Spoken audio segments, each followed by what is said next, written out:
नमस्कार। आज फिर मैं बात करूंगी हमारी बेटियों के बारे में ही कि ये जो दहेज हत्याएं होती हैं या उनको मेंटली इतना टॉर्चर कर दिया जाता है कि उनको सुसाइड करना पड़ता है।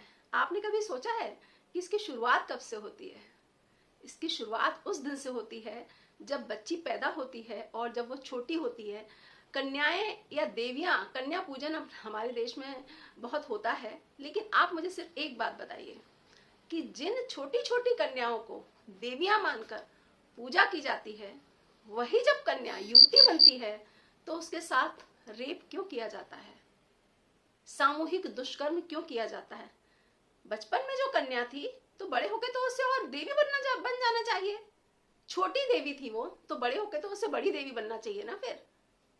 फिर वो देवी के साथ कैसे इतने इतने दुष्कर्म हो जाते हैं? और जब वो लड़की शादी करके एक घर में पहुंचती है तो कैसे एक पति या एक आदमी अपनी पत्नी को इस कदर मजबूर कर देता है कि वो सुसाइड कर लेती है या दहेज के रूप में उसकी हत्या कर दी जाती है। ये वही तो लड़की होती है जिसको आपने बचपन में छोटी थी तो देवी के रूप में पूजा था।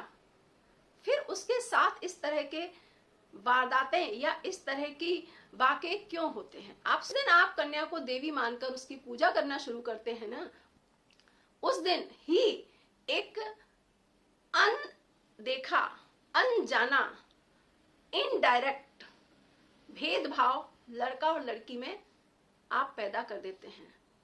उस दिन से लड़की को तो आपने पूज लिया, उसके अंदर ये भाव आ गया मैं तो देवी हूं, और साथ ही ये भाव भी आ गया कि जो मेरा भाई है या जो लड़के हैं वो हमसे थोड़े अलग हैं।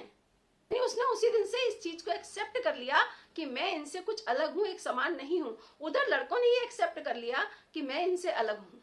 भेदभाव अनेक स्तरों पर होता है, आगे मैं इसी पे और चर्चा भी करूंगी आने। मैं इसमें लड़कों का भी कोई दोष नहीं मानती, पूरे समाज की व्यवस्था है, उसमें महिलाएं भी शामिल होती हैं, सास ससुर पति सभी तो शामिल होते हैं इस सब में।